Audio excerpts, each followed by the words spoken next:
Di bagian yang kedua dari seri khotbah bulan ini, kelegaan bagi jiwamu. Saya berdoa sementara firman Tuhan ini kita terima bersama-sama, maka dalam hati saudara, dalam jiwa saudara, Roh Kudus mengaruniakan kelegaan. Oke?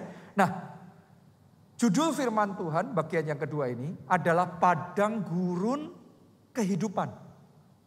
Apa artinya? Padang gurun itu kita semua tahu tempat yang kering, tempat yang tandus, ditanamin apapun susah juga, terbatas. Tempat yang ekstrim, siang panasnya luar biasa, malam dinginnya juga ekstrim sekali. Seperti itulah keadaan kalau kita diizinkan masuk dalam momen padang gurun. Rasanya semuanya serba kering dalam hidup kita. Dan tandus. Usahanya boleh banyak, tapi hasilnya terbatas. Sedikit sekali. Kayak di padang gurun cuacanya ekstrim. Kalau Anda di momen padang gurun dalam hidupmu, itu yang kau rasakan. Masalahnya ekstrim. Tantangan yang kau hadapi ekstrim. Persoalannya ekstrim. Dan ini semua sangat menguras stamina. Ini semua sangat menguras energi. Makanya orang kalau di masa padang gurun gini, gampang capek. Bangun pagi sudah capek dulu.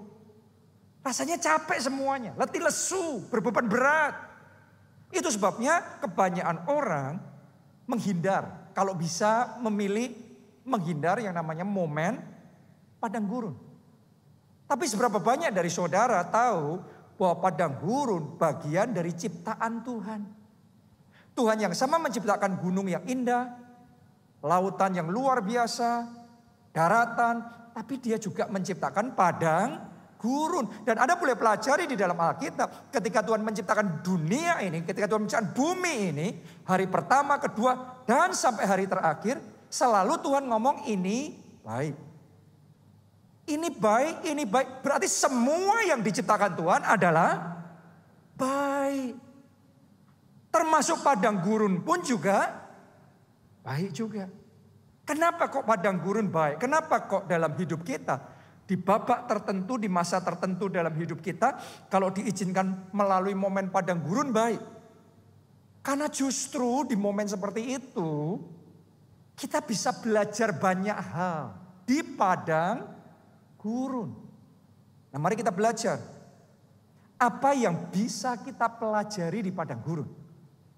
Buat saudara yang sedang ada di momen padang gurun hari ini, Tuhan mau berbicara secara spesifik kepada saudara. Saudara yang tidak ada di dalam momen padang gurun, saya juga yakin Anda akan diberkati melalui firman Tuhan ini. Oke? Mari kita belajar apa yang kita bisa pelajari di momen padang gurun. Nomor satu, Tuhan sering memakai padang gurun untuk menarik perhatian kita. Menarik diri kita mendekat. Supaya apa? Supaya kita ketemu Tuhan. Ngalami encounter, perjumpaan pribadi. Ngalami Tuhan. Secara pribadi dalam hidup kita. Karena mengalami Tuhan, berjumpa dengan Tuhan itu yang mengubah hidup kita. Secara radikal. Mari kita baca Hosea 2 ayat 7, lompat ayat 10, lompat lagi ayat 13. Saya mulai. Tetapi dia tidak insaf bahwa akulah yang memberi kepadanya gandum, anggur, dan minyak. Dan yang memperbanyak bagi dia perak dan emas yang dibuat mereka menjadi patung Baal. Makanya Tuhan ngomong ini tidak insaf, ini belum insaf ini.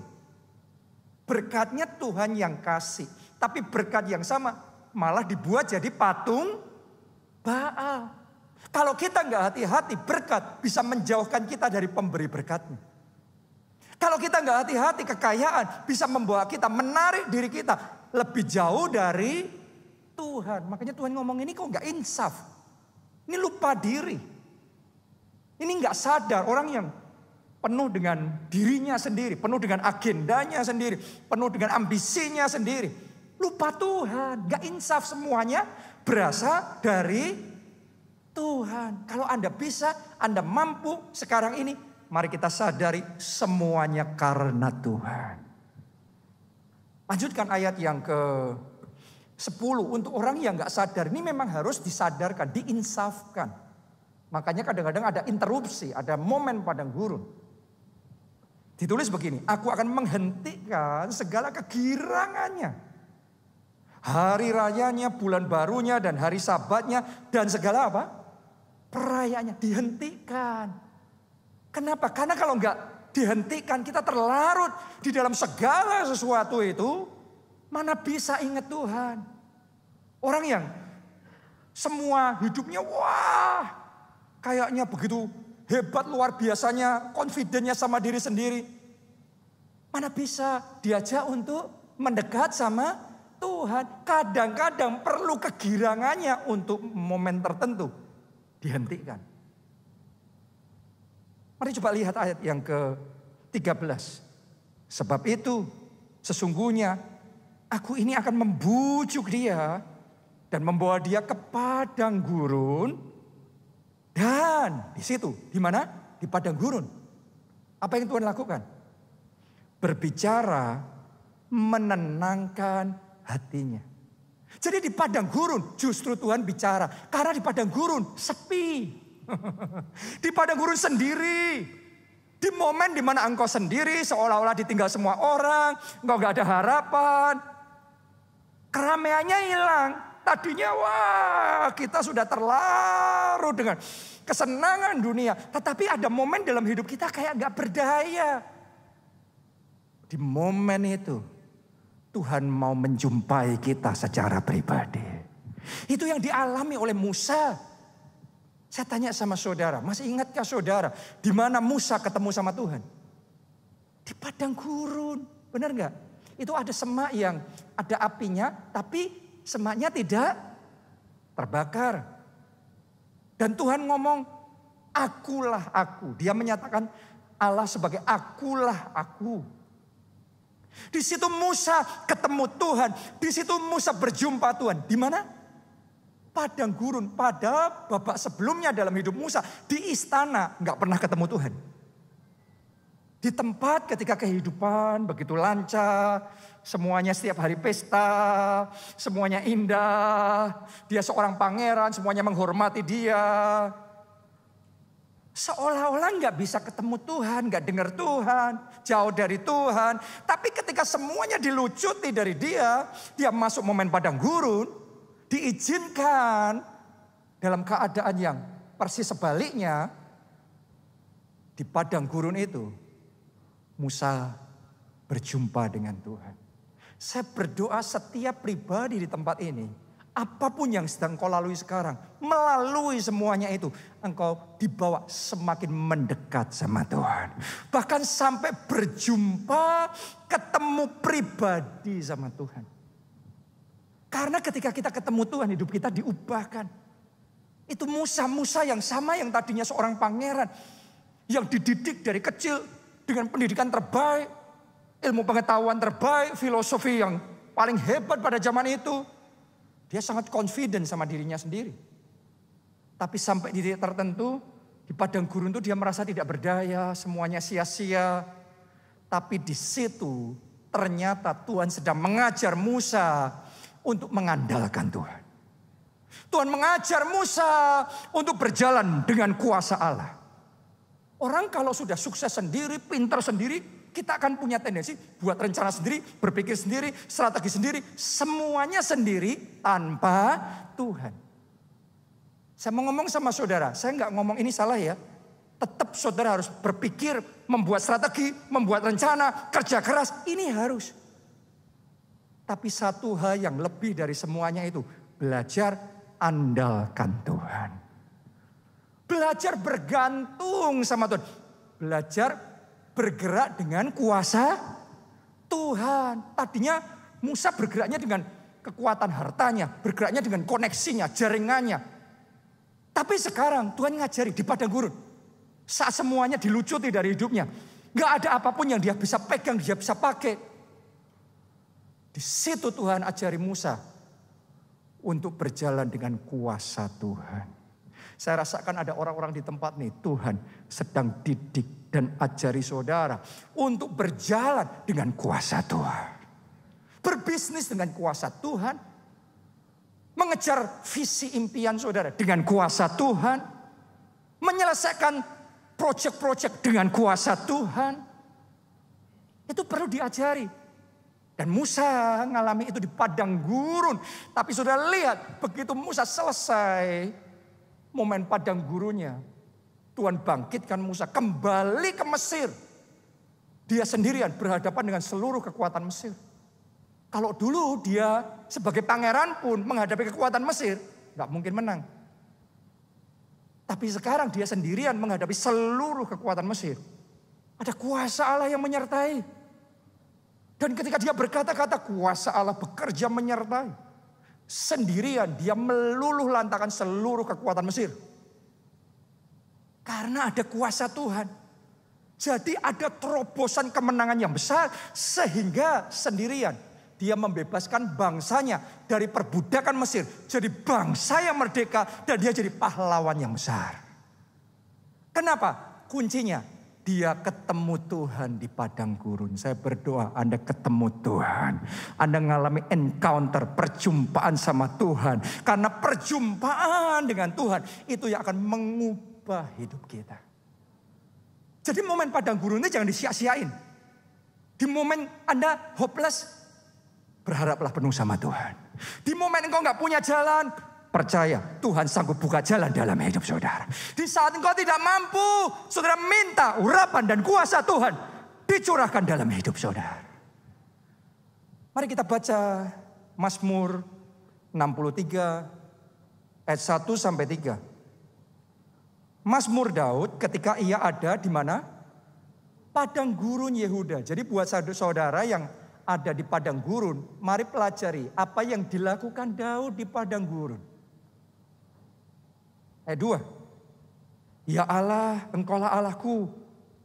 Aku mencari engkau. Tolong dengarkan baik-baik. Kalau Anda di padang gurun, carilah Tuhan. Kalau Anda dalam keadaan terberat di dalam hidupmu, di titik terendah dalam hidupmu, kejarlah Tuhan. Boleh katakan amin saudaraku. Anda mau di padang gurun, kalau Anda di padang gurun, Anda mau cari manusia, andalkan manusia, Anda akan dikecewakan, Anda akan ditinggalkan. Di padang gurun, carilah Tuhan. Dalam keadaan apapun saudara sekarang, jangan lupa, dekat Tuhan. Dekat Tuhan, jangan jauh, dekat sama Tuhan. Lanjutkan pembacaan tadi. Aku mencari engkau. Jiwaku haus kepadamu. Saya berdoa kehausan dan kelaparan roh itu dibangkitkan dalam hati saudara. Amin. Di padang gurun kita ini perlu punya. Karena Tuhan ngomong yang haus bahagia, dia dipuaskan. Berbahagia yang lapar, dia dikenyangkan. Jadi kalau Anda mau mengalami sesuatu dari Tuhan, Anda menghauskannya. Expect something. Anda dengarkan firman seperti ini, Anda haus atau tidak. Anda expect something, harapkan sesuatu apa tidak. Itu menentukan Tuhan puaskan apa tidak. Tuhan penuhi apa tidak. Ada orang mendengarkan firman Tuhan tanpa kehausan. Anda pulang tidak dapat apa-apa. Tapi ada orang mendengarkan firman Tuhan siap terima sesuatu. Maka saudara akan dipuaskan dan dikenyangkan. Di padang gurun ketika semuanya kering. Hauskan Tuhan. Lebih dari engkau mengharapkan pertolongan manusia. Harapkan pertolongan yang dari Tuhan. Amin. Aku mencari engkau, jiwaku haus kepadamu. Tubuhku rindu kepadamu seperti tanah yang kering dan tandus. Tiada berair. Demikianlah aku memandang kepadamu di tempat kudus. Sambil melihat kekuatanmu dan kemuliaanmu. Aku memandang kepadamu. Paling gampang untuk memandang Tuhan di padang gurun. Karena kalau di istana, di mall, banyak pemandangan yang lain. Yang jadi distraction. Yang mengalihkan fokus kita. Tapi di padang gurun gersang, gak ada apa-apa di sana. Saudara akan lebih gampang fokus sama Tuhan. Itu momen kita belajar fokus sama Tuhan. Jadi kalau saudara sedang mengalami momen padang gurun dalam hidupmu, belajarnya memandang Tuhan. Pandanglah kekuatan dan kemuliaannya. Karena begitu saudara bisa ngelihat itu, ngelihat kekuatan dan kemuliaannya, dan kuasanya menyertai saudara, hidupmu gak akan sama lagi. Kalau tadinya Anda berjalan dengan pikiran saudara, kekuatanmu sendiri, itu aja sudah hebat. Sekarang Anda belajar berjalan dengan hikmat Tuhan, dengan kuasa Tuhan. Maka yang akan Anda alami, apa yang tidak dilihat mata, tidak didengar telinga, tidak timbul dalam hati manusia, Tuhan berikan kepada saudara. Kita kasih tepuk tangannya yang paling meriah. Itu sebabnya yang akan terjadi. Lebih dari yang kau pikirkan dan bayangkan, Tuhan kerjakan dalam hidupmu. Seperti Musa. Prestasinya beyond himself sampai ribuan tahun, sampai hari ini masih dibicarain terus. Kenapa? Dia belajar berjalan dengan kuasa Tuhan. Saya ngalami pengalaman yang seperti itu juga. Dulunya saya so full of myself. Penuh sama diri saya sendiri. Saya sejak dari kecil bawaannya confident. Percaya dirinya besar. Bahkan cenderung sombong. Sampai di momen tertentu dalam hidup saya diizinkan dibanting ke bawah. Saya diizinkan merasa tidak berdaya. Ketika saya merintis gereja kita di Jogja sekian tahun yang lalu. Saya ngerasa semua yang saya pikirkan, semuanya jadi salah. Saya yang kerjain semuanya gak ada hasilnya. Isinya mimpin gereja cuma masalah, gosip, isinya ditunjuk-tunjuk, disalah-salahin. Capek sekali. Capek sekali. Tapi Tuhan izinkan kayak gitu. Kenapa? Karena Tuhan sedang mau didik saya. Tadinya saya mikir sendiri, saya buat rencana, buat strategi sendiri. Tapi di momen padang gurun ketika saya semua mengalami kegagalan, semuanya gagal, semuanya gak ada hasilnya. Sekarang saya sadar, tanpa Tuhan aku bukan apa-apa. Tanpa Tuhan aku bukan siapa-siapa. Tuhan aku perlu Engkau dalam hidupku. Tuhan aku perlu Engkau bersama dengan aku. Di situ saya belajar berjalan sama Tuhan. Di situ saya belajar berjalan dengan kuasa Tuhan. Menaruh pengharapan hanya sama Tuhan. Dan ternyata setelah belajar kayak gitu, dibawanya Tuhan, terobosannya lebih besar daripada kalau berjalan dengan pikiran saya sendiri. Tuhan punya rencana lebih besar dalam hidup saudara. Anda diizinkan mengalami momen padang gurun supaya engkau belajar berjalan bersama dengan Tuhan. Kenapa? Karena kalau saudara gak bersama Tuhan, Anda gak joinan sama Tuhan. Engkau bisnis sendiri, kerja sendiri, berjuang sendiri. Limited, terbatas. Tapi engkau join sama Tuhan, tiba-tiba unlimited.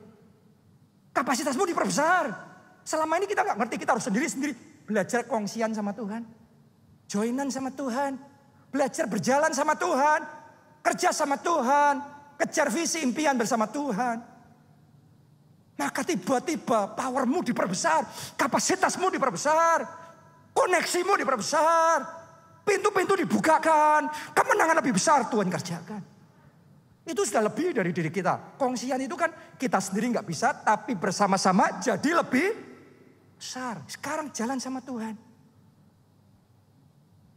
Jadi momen padang gurun ini, sadari Tuhan sedang mendidik saudara supaya belajar jalan sama Tuhan, kerja sama Tuhan, partnership sama Tuhan, kongsian sama Tuhan, belajar untuk minta hikmat Tuhan. Karena Allah punya rencana yang besar dalam hidup saudara. Rencananya terlalu besar untuk pemikiranmu sendiri, kekuatanmu sendiri, modalmu sendiri. Rencananya lebih besar. Dan saya berdoa tahun ini Tuhan kerjakan terobosan yang spesial terjadi dalam hidup saudara. Katakan amin, tepuk tangannya yang lebih meriah buat Tuhan kita. Yang kedua, Tuhan memakai padang gurun untuk melatih kita demi kebaikan kita. Pelatihan itu selalu susah karena memang kita belum bisa. Tapi itu sebabnya kita dilatih sehingga akhirnya jadi bisa. Karena itu pelatihan demi kebaikan. Ulangan 8 ayat 14 sampai 16. Jangan engkau tinggi hati sehingga engkau melupakan Tuhan Allahmu yang membawa engkau keluar dari tanah Mesir, dari rumah perbudakan, dan yang memimpin engkau. Apa kalimat berikutnya? Apa? Melalui padang gurun. Perhatikan kata ini, melalui. Semuanya katakan melalui. Melalui padang gurun berarti padang gurun tujuan akhir atau hanya lewat? Hanya lewat. Tolong lihat ke depan sini. Dengarkan baik-baik. Masalahmu itu hanya lewat. Bukan masalah permanen, bukan persoalan permanen. Itu sementara. Haleluya. Jadi jangan berpikir keadaanmu, masalahmu, pergumulanmu itu sudah ini nasibku memang kayak gini. No, bukan nasibmu kayak gini. Tuhan menuntut melalui padang gurun. Lah kok padang gurun? Bukannya dia gembala yang baik yang menuntun kita di padang berumput hijau dan air yang tenang. Ternyata Tuhan yang sama bisa menuntun di momen tertentu di padang berumput hijau, air yang tenang. Tapi di momen tertentu Tuhan juga bisa menuntun ke padang gurun. Melalui padang gurun. Jadi belum tentu kalau keadaan saudara hadapi berat, itu bukan Tuhan yang menuntun saudara. Belum tentu kalau semuanya ringan, indah, dan baik-baik selalu itu dari Tuhan. Belum tentu. Kadang-kadang diizinkan melalui padang gurun. Kenapa? Mau dididik sama Tuhan. Mau diajari. Kenapa kok gitu? Karena di padang gurun ada something. Mari baca terus ayat itu. Padang gurun yang apa? Besar dan dahsyat itu. Wow. Ada momen tertentu dalam hidup kita akan ngomong, masalahku kali ini besar dan dahsyat. Hutang yang harus aku selesaikan ini besar dan dahsyat. Persoalan keluarga kali ini kesalahpahamannya besar dan dahsyat. Kerumitan dalam persoalan ini besar dan dahsyat. Coba lihat, isinya apa ketika kita masuk dalam padang gurun yang besar dan dahsyat itu. Lanjutkan. Padang gurun yang besar dan dahsyat itu dengan apa? Ular-ular yang ganas. Kalau Anda di padang gurun jangan heran, yang engkau hadapi ular-ular yang ganas. Ular-ular yang mau mematok, menjegal, mungkin di tempat kerja saudara, mungkin mau menjegal karir saudara, mau mematikan karir saudara, reputasi saudara, nama baik saudara. Ada ular-ular tertentu yang memang dia ganas. Maunya menyerang, maunya menghancurkan. Tapi saya berdoa di dalam nama Yesus, setiap ular yang mau menghancurkan hidup saudara saat ini juga dihancurkan oleh Tuhan. Amin. Apalagi di padang gurun. Serta kalajengkingnya. Bukan cuma ular loh. Ada kalajengkingnya. Maut itu. Beracun itu. Ada ular. Ada kalajengking. Saya juga berdoa setiap kalajengking yang berusaha menyengat saudara. Disengat dan dihancurkan oleh Tuhan. Haleluya. Cuma begini. Kalau Anda perang sama ular dan kalajengking di momen padang gurun, Anda harus sadar, no glory. Kenapa saya ngomong begitu? Karena di padang gurun, sekalipun Anda dapat urapan, kuasa Tuhan, Anda menginjak ular dan kalajengking, siapa yang mau ngasih tepuk tangan sama saudara? Gak ada yang lihat di padang gurun, padahal peperangannya sengit. Gak ada yang tahu. Jadi menang pun gak ada kemuliaannya. Tapi kalau kalah mati. Itulah padang gurun. Anda punya skill yang sama. Anda fight-nya sama. Anda ngambil resikonya sama. Gagal mati. Menang kayak gak ada rasanya apa-apa. Ada momen kayak gitu loh dalam hidup kita. Itu momen kita sedang diuji, dilatih. Namanya pelatihan. Pelatihan ya kayak gitu. Apalagi di padang gurun. Dan tanahnya yang gersang, yang tidak ada air. Tanah yang kayak gitu subur enggak? Ditanemin bagus nggak? Hasilnya bagus nggak? Nggak bagus. Momen padang gurun itu momen kita kerja keras tapi seolah-olah hasilnya nggak bagus. Kayak mengecewakan hasilnya. Mari kita lihat, lanjutin lagi. Dia yang membuat air keluar bagimu dari gunung batu yang keras. Dan yang di padang gurun memberi engkau makan mana yang tidak dikenal oleh nenek moyangmu. Supaya direndahkannya hatimu dan dicobainya engkau. Wow, ini momen padang gurun. Supaya direndahkannya hatimu dan dicobai engkau. Kalimat terakhir, ayo kita baca bersama-sama supaya ngerti tujuannya Tuhan apa. Semuanya ya, siap? Semua? 1, 2, 3.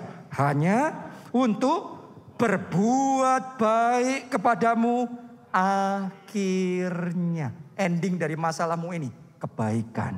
Ending dari persoalanmu ini, kebaikan. Semua yang kau hadapi ini dalam hidupmu, akhirnya kebaikan. Allah turut bekerja dalam segala perkara, termasuk perkara ular, perkara kalajengking, perkara tanah tandus, perkara padang gurun, untuk mendatangkan kebaikan. Yang percaya katakan amin 3 kali. Amin, amin, amin. Tepuk tangannya yang paling meriah buat Tuhan kita. Yusuf ngalami ini secara pribadi. Masuk di momen padang gurun yang besar dan dahsyat itu. Dan di sana dia dipagut ular dan kalajengking. Siapa itu ular kalajengkingnya? Kakak-kakaknya sendiri. Mereka yang mengkhianati Yusuf, mereka yang buang Yusuf ke sumur, jebak Yusuf, jual jadi budak. Bayangin, anak kesayangan, anak emas, anak manja, dijual jadi budak, suruh kerja paksa. Itu betapa menderitanya dan sesak hatinya. Mungkin Anda sekarang di keadaan di mana Anda sekarang berada, penderitaan yang kau alami ini karena ular-ular dan kalajengking yang menyengat itu. Itu juga dialami sama Yusuf, yaitu padang gurun yang besar dan dahsyat itu. Yusuf pikir ya sudahlah, sekarang life must go on. Hidup harus berlanjut. Baru lanjut sebentar, ada ular lain, ada kalajengking lain. Istrinya Potifar. Ngajak berzina nggak mau Yusufnya. Difitnah, dijebloskan ke penjara. Ini ular bener nih. Apa saudara menghadapi ular? Dari tadi ada yang senyum-senyum tapi saya nggak kelihatan karena ditutup sama masker. Tapi di padang gurun memang banyak ular dan kalajengkingnya. Dan Yusuf sangat menderita karena itu. Tapi diizinkan Tuhan, padang gurun yang besar dan dahsyat itu. Bukan cuma itu. Tapi juga di sana tanahnya tandus, tidak berair. Yusuf kerja keras. Sia-sia. Di rumah Potifar malah dia diperlakukan seperti itu, dijeblosin penjara. Di penjara kerja keras. Saudara kerja keras mau sukses seperti apa sih di penjara? Apalagi zaman itu ya. Jadi kayaknya dia nggak peduli seberapapun kerja kerasnya. Nggak ada hasilnya. Hebatnya Yusuf, sudah kerja keras, nggak ada hasilnya, tetap kerja keras. Sudah hidup dalam kekudusan, bukannya diangkat, malah jeblosin ke penjara, tapi tetap hidup dalam kekudusan. Itu iman. Itu iman yang sejati. Banyak orang kerja keras, terus bosku kok nggak ngelihat, sama aja. Mau kerja keras, nggak kerja keras, gajinya yang segini, ya sudah percuma kerja keras. Saya mau ngomong sama saudara, yang kayak gitu gak lulus momen padang gurun. Gak lulus. Hidup kekudusan, suruh taat, hidup kebenaran. Sudah kok bukannya diangkat naik malah dijatuhin, dibanting ke bawah. Kayak Yusuf jeblosin penjara. Kalau gitu percuma, jujur itu ajur. Saya berdoa spirit saudara, bukan spirit dunia. Bukan spirit rata-rata, saya berdoa spirit iman, roh iman yang ada di dalam hidup saudara. Sekalipun kau sudah melakukan yang benar, sekalipun kau sudah hidup dalam kekudusan, sekalipun kau sudah taat sama Tuhan, tapi Anda bukannya diberkati, malah Anda kena masalah lebih banyak, tapi Anda tetap taat sama Tuhan. Tetap bersukaria di dalam Allah yang menyelamatkan. Tetap giat melayani Tuhan. Tetap sungguh-sungguh di dalam Tuhan. Jadi bukan nyoba-nyoba. Oke, saya ibadah, saya melayani. Kita lihat, saya masalahnya selesai apa tidak. Percuma. Katanya 2 orang benar bila dengan yakin didoakan besar kuasanya. Itu bukan iman. Semuanya itu coba. Kita ngomong orang benar hidup oleh iman. Iman itu Abraham sudah percaya, taat sama Tuhan, tapi bertahun-tahun gak ngelihat penggenapan janji Tuhan. Namun tetap percaya, tetap taat. Itu iman. Karena Tuhan punya waktu sendiri-sendiri. Ada orang yang beriman sebentar, taat sebentar, langsung terima penggenapan janji Tuhan. Tapi ada orang, Tuhan itu punya waktu lebih panjang. Tapi lebih panjang bukan berarti lebih jelek. Biasanya lebih panjang karena rencana Tuhannya lebih besar. Seperti hanya bangunan lebih lama, lebih dalam gali ke bawahnya. Lebih tinggi bangunan naik ke atas. Wow. Jadi Anda harus ngerti Tuhan itu punya waktunya. Yusuf hebat sekali. Sudah kerja keras, gak direcognize, gak dihargai. Gak ada hasilnya tapi tetap kerja keras. Itu Yusuf. Mulai hari ini saya berdoa saudara. Semua yang di tempat ini. Apapun yang terjadi. Tetap cinta Yesus. Tetap maju di dalam melayani Tuhan. Tetap bersaksi. Tetap selamatkan jiwa. Tetap memberikan yang terbaik buat Tuhan. Kalau di awal saudara ikut Yesus. Wah Anda haleluya. Wah saudara kalau sedang diberkati. Anda memuji Tuhannya semangat. Saya berdoa tanpa berkat. Tidak ada berkat. Tetap memuji Tuhannya yang terbaik. Tetap menari buat Tuhan. Tetap yang terbaik buat Tuhan. Yang lebih meriah buat Tuhan. Amin. That is faith. Itu iman. Itu iman yang sejati. Dan Yusuf punya itu. Lulus dia ujian. Di momen padang gurun itu. Padang gurun yang besar dan dahsyat itu. Begitu lulus. Tanpa dia tahu. Kadang-kadang lulus itu kita gak ngerti. Pagi itu Yusuf gak ngerti. Dia bangun, gak ada tanda-tanda apa-apa. Hidupnya masih flat, gitu-gitu aja. Pagi itu dia bangun. Sebagai budak. Dia gak menduga. Malamnya dia tidur. Sudah jadi Perdana Menteri. Tuhanmu besar. Padang gurunmu boleh besar. Jangan lupa Tuhanmu lebih besar. Padang gurunmu bisa dahsyat. Persoalanmu bisa dahsyat. Jangan pernah lupa ingatkan diri sendiri. Tuhanmu lebih dahsyat. Boleh katakan amin. Tepuk tangannya yang meriah buat Tuhan. Amin. Haleluya. Ayo jaga api. Tetap on fire. Tetap menyala-nyala. Tetap semangat. Semangatnya bukan saat lagi wah dapat angin. Saat gak dapat angin, gak ada angin. Tetap semangat. Api seperti itu yang perlu kita punya di dalam hidup kita. Semangat bukan saat ekonomi baik. Mau resesi, kita tetap semangat. Mau pandemi, kita tetap semangat. Dalam segala kondisi, kita tetap semangat. Karena buat saudara yang nangkep itu, momenmu akan segera tiba. Benar sekarang padang gurunmu besar dan dahsyat. Tapi saya deklarasikan tahun ini. Tuhan pindahkan saudara dari padang gurun yang besar dan dahsyat ke gunung kemuliaan yang penuh anugerah dan kasih karunia yang melimpah daripada Tuhan. Amin. Haleluya. Yang ketiga, padang gurun adalah tempat Tuhan menunjukkan kasih-Nya yang ajaib.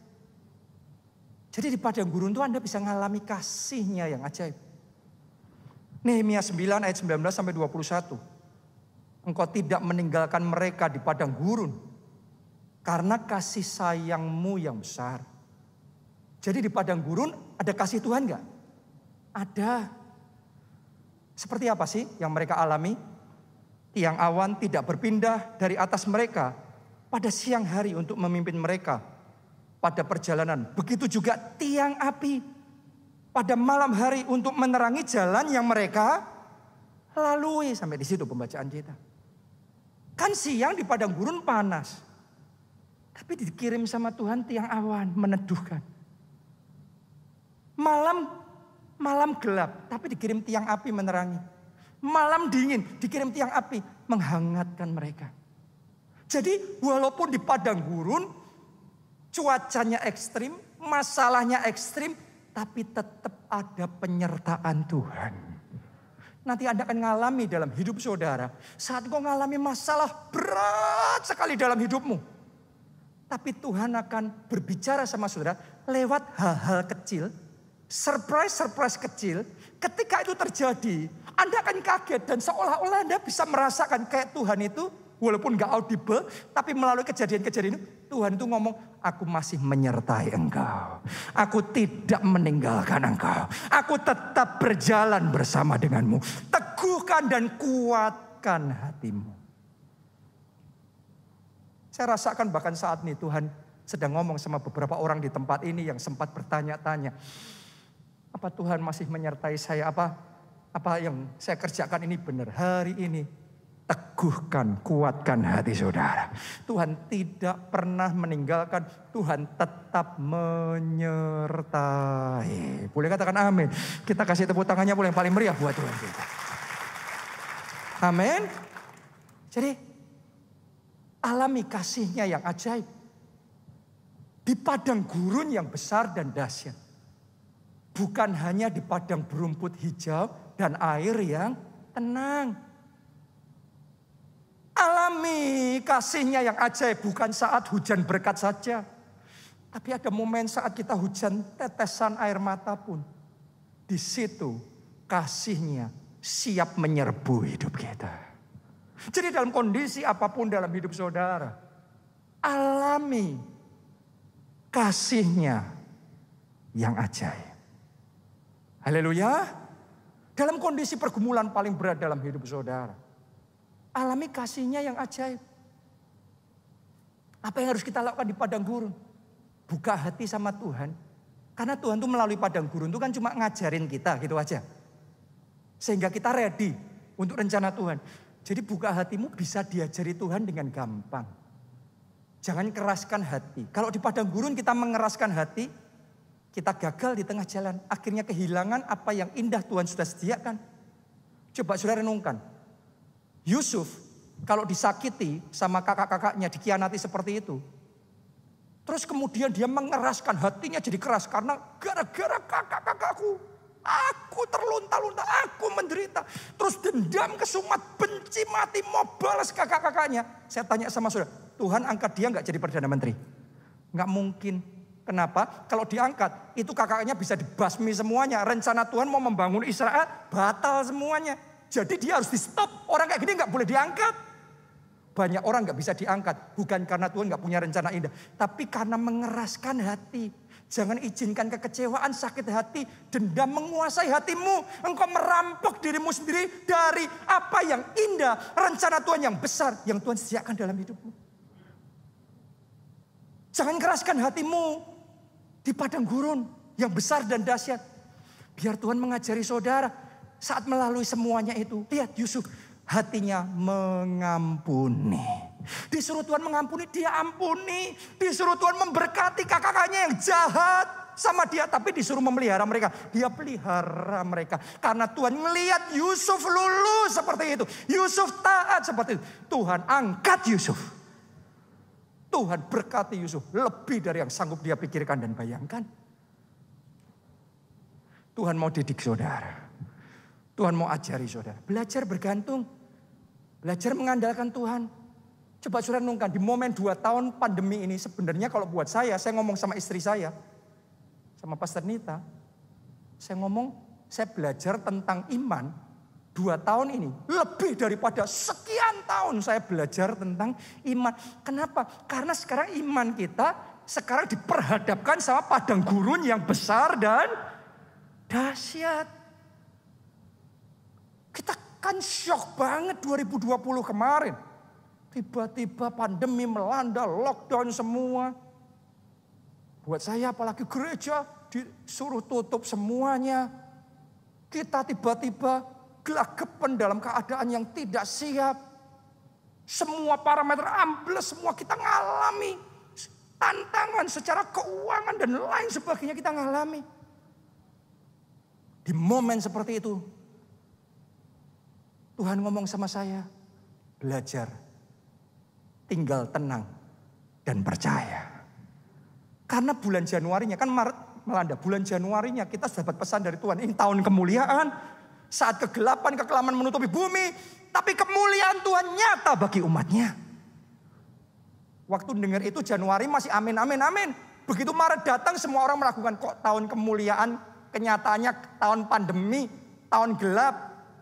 Buat orang yang seperti itu, benar-benar dari 2020 sampai sekarang mungkin belum lepas. Itu benar-benar kegelapan dan kekelaman. Tapi buat kita yang mau belajar di melalui masa padang gurun yang besar dan dahsyat itu, nggak peduli kelam sekali ini, nggak peduli gelap sekali ini. Aku tetap percaya ini tahun kemuliaan. Anda belajar, jadi percaya itu bukan aku percaya, setelah ngelihat kenyataan sebaliknya, wah nggak percaya, apa iya sih? Itu bukan iman, itu coba.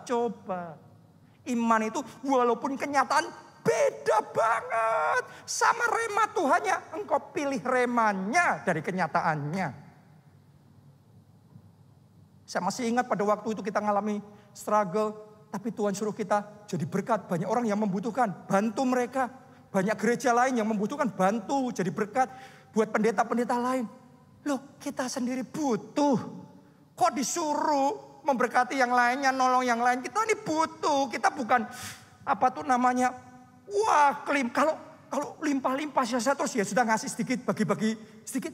Gampang. Ini kita ini dalam keadaan yang semuanya kayak gelap waktu itu. Disuruh nabur, disuruh jadi berkat. Tapi di momen padang gurun yang besar dan dahsyat, Tuhan menguji hati kita. Saya berdoa Anda semua lulus ujian. Amin, Anda semua lulus ujian. Apapun rema dari Tuhan tetap taat. Kalau Tuhan suruh saudara mengampuni, tetap ampuni. Walaupun hati ini gak enak. Walaupun hati ini rasanya berontak, tetap ampuni. Kalau Tuhan suruh saudara melayani, tetap melayani. Tetap bersaksi. Selamatkan jiwa. Saya masih ingat waktu 2020 ya, semua saudara di Jakarta ini boleh dikatakan hampir semua gereja tutup semua. Walaupun pemerintah sudah boleh. Tapi Tuhan ngomong sama saya, buka ibadah onsite. Kalau saya lihat kiri, lihat kanan, pendeta-pendeta yang lebih diurapi, lebih berpengalaman, gak ada yang buka. Tapi Tuhan tuh sedang ngajarin saya pribadi, sekalipun yang lainnya seberapapun diurapinya, enggak.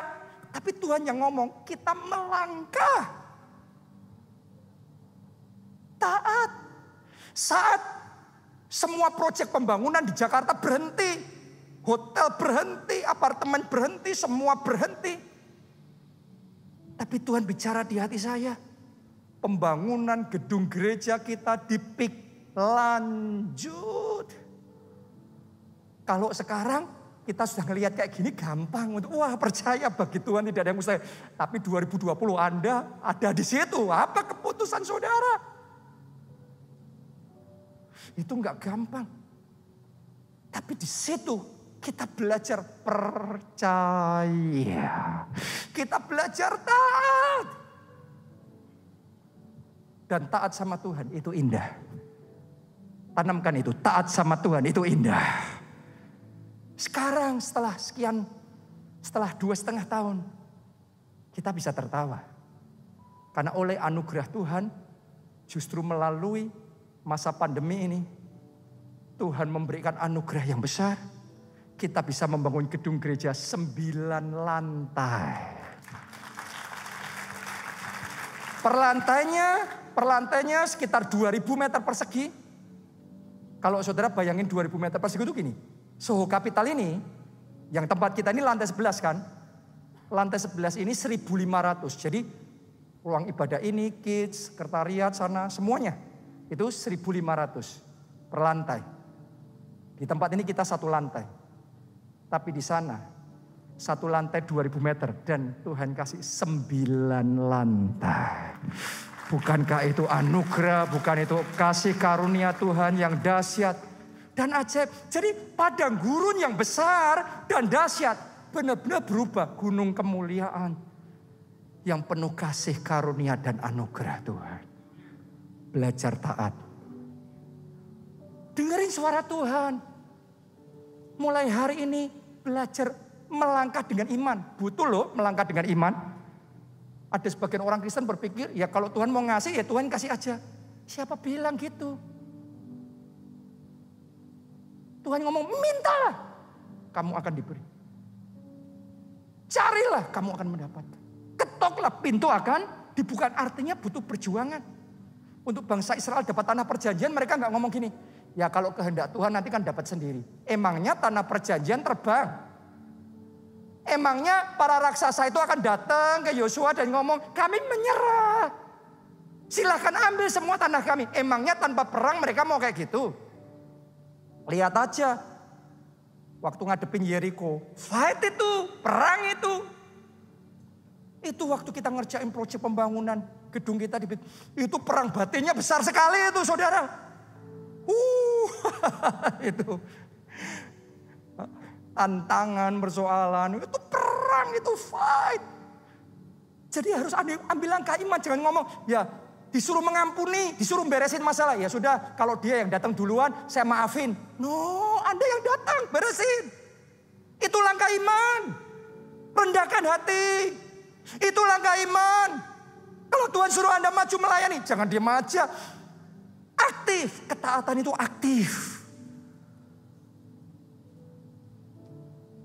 Maju melayani Tuhan. Komitmen sungguh-sungguh.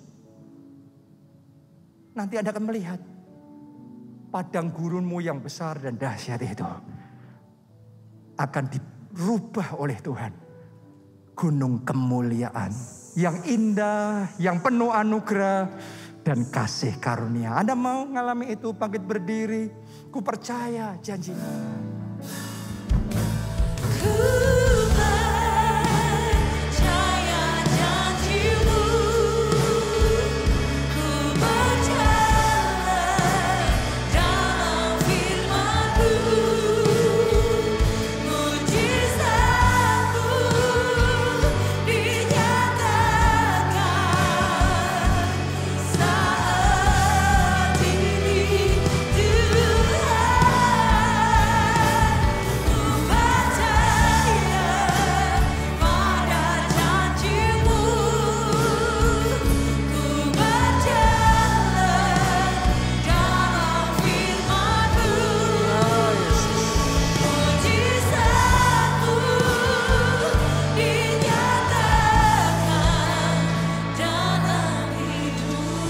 Seringkali di hati kita akan ada pertentangan antara percaya, nggak percaya, percaya, nggak percaya.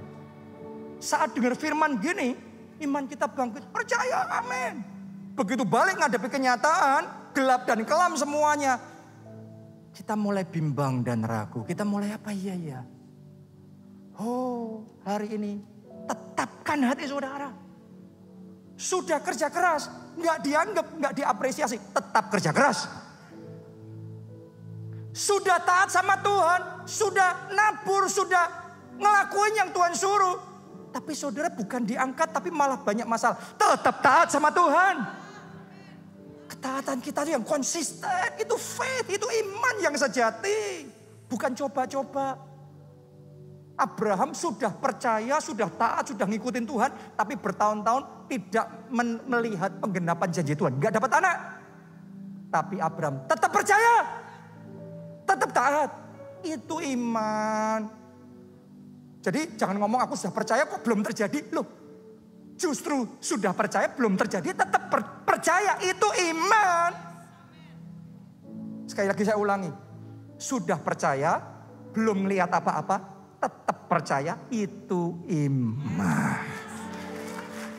Siapa yang hari ini mau terima anugerah dari Tuhan, dapat kekuatan yang baru? Mari angkat dua tangan saudara. Katakan, Tuhan Yesus, beri aku kekuatan yang baru, kekuatan ekstra untuk tetap percaya, tetap taat dengan konsisten. Mari semuanya doa. Yang semangat saudara, yang semangat.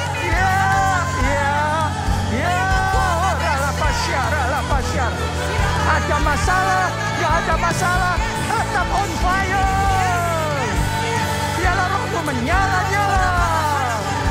Layani Tuhan.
deklarasi profetik, mujizatmu dinyatakan dalam hidupmu. Mujizatmu dinyatakan. Dan sekali lagi, deklarasikan. Mujizatmu dinyatakan dalam hidupku. Haleluya. Haleluya. Amin. Siapa yang diberkati hari ini, lambaikan tangan. Kita kasih tepuk tangan yang paling meriah buat Tuhan kita. Jangan lupa ya, sudah percaya, belum melihat penggenapan janji Tuhan, apa? Tetap percaya. Terus percaya. Saudara harus ngerti, setiap kesaksian yang saya cerita sama saudara, bukan setiap. Banyak dari kesaksian yang saya ceritakan, termasuk Gedung Pik, termasuk di Solo tanah yang Tuhan kasih 20 hektar. Itu saudaraku ya, dalam prosesnya ada terlalu banyak hal, jadi nggak jadi, bisa nggak bisa, batal jadi batal. Mau batal mau jadi, tetap on fire. Tetap berjuang. Ada sebagian orang nggak pernah bisa ngalami terobosan. Kenapa? Karena kalau kayaknya dapat angin semangat. Begitu angin berbalik, kelenger. No, berjuang itu nggak kayak gitu.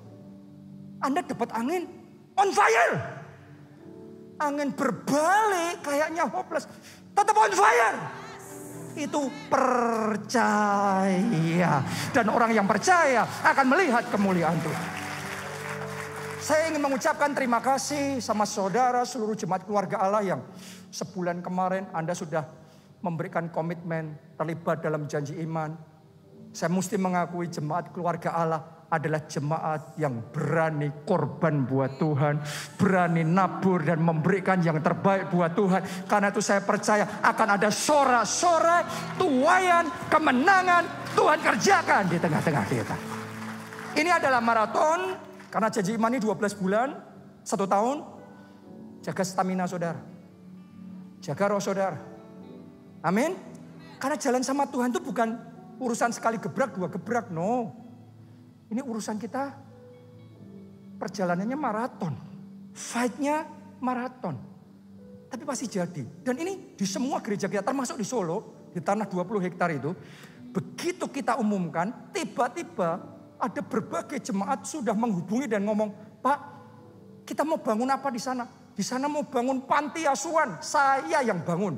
Ada lagi yang ngomong, kita mau bangun itu gereja seperti di Israel, ya, gereja tempat Tuhan mengadakan mujizat.